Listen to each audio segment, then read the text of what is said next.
নূতন দেখা যাবে আমার চোখে, নবীন হয়ে নূতন সে আলোকে পড়ব তব নবমিলন ডোর।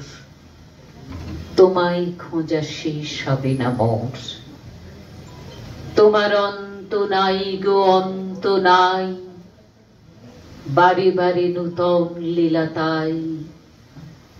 আবার তুমি জানিনে কোন বেশে, পথের মাঝে দাঁড়াবে না থেসে, আমার এ হাত ধরবে কাছে এসে, লাগবে প্রাণে নূতন ভাবের ঘোর।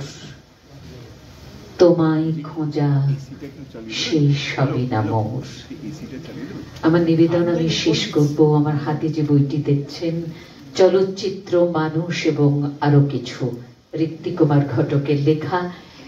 এই ছবির, এই বইয়ের যিনি প্রচ্ছদ করেছেন তিনিও একজন দিকপাল মানুষ, রামকিঙ্কর বেইজ।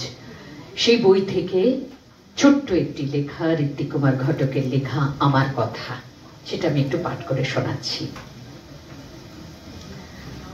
আমাদের দেশে বর্তমানে যেসব ছবি হচ্ছে তার মধ্যে কিছু কিছু প্রশংসনীয় ব্যাপার নিশ্চয়ই আছে।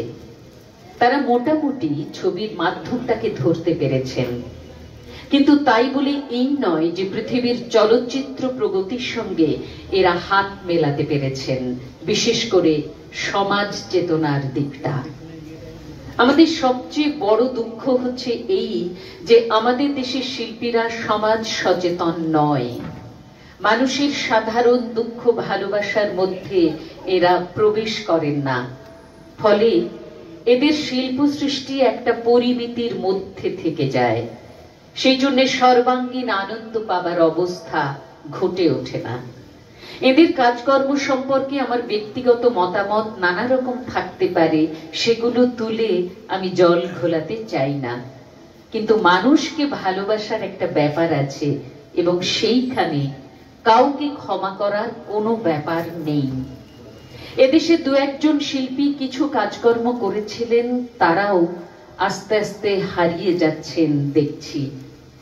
আমার ভয় ঠিক না হলে খুশি হব, কিন্তু এদের ব্যবহারে মনে হচ্ছে যে এরা নিজেদেরকে বিক্রি করার জন্য প্রস্তুত হয়ে পড়েছেন।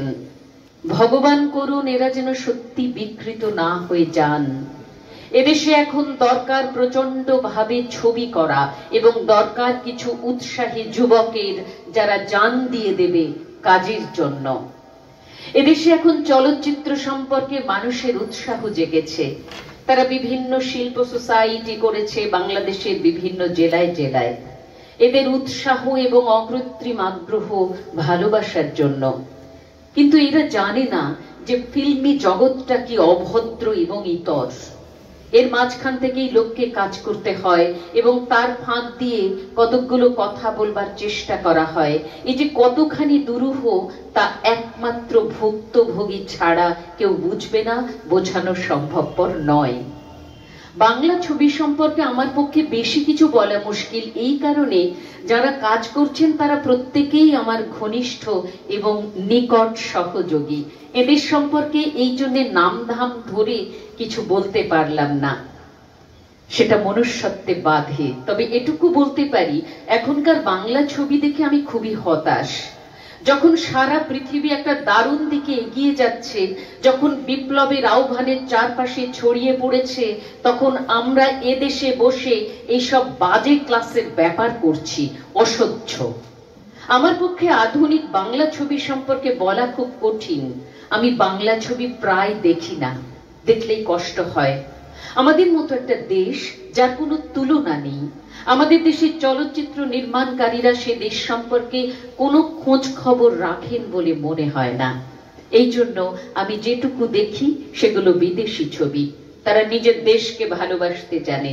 এই জিনিসটাই আমাদের দেশের চলচ্চিত্রকাররা পরিপূর্ণ হারিয়েছে। মানুষকে ভালোবাসা, দেশকে ভালোবাসা, মানুষের জীবন সংগ্রামের সঙ্গী হওয়া, এটা হচ্ছে শিল্পের শেষ কথা। এইটি যখন হারিয়ে যায় তখন মানুষ সব হারায়, এর ঊর্ধ্বে কোনো কথা নেই। পয়সার জন্য উল্টো পাল্টা কাজ যে কোনো লোক করতে পারে, কিন্তু তাতে কোনো জায়গায় ব্যাপারটা পৌঁছয় না। লড়াই করাই সবচেয়ে বড় ঘটনা, এবং সেটা করার জন্য যত রকমের দুঃখ আসুক, আঘাত আসুক, ভয় করলে চলবে না। আগামী দিনের ছেলেদের কাছে আমি আশা করব যে এরা সেই মনোভাব নিয়ে কাজে এগোবে। আমরা ইংরেজিতে যাকে বলি এই জেনারেশন মোটামুটি শেষ হয়ে গেছি, এখন হচ্ছে নতুন ছেলেদের যুগ। ওরা কিছু করুক, ওদের মধ্যে দিয়েই আমরা প্রাণ পাবো, ওদের জন্যেই আমরা বসে আছি। নমস্কার।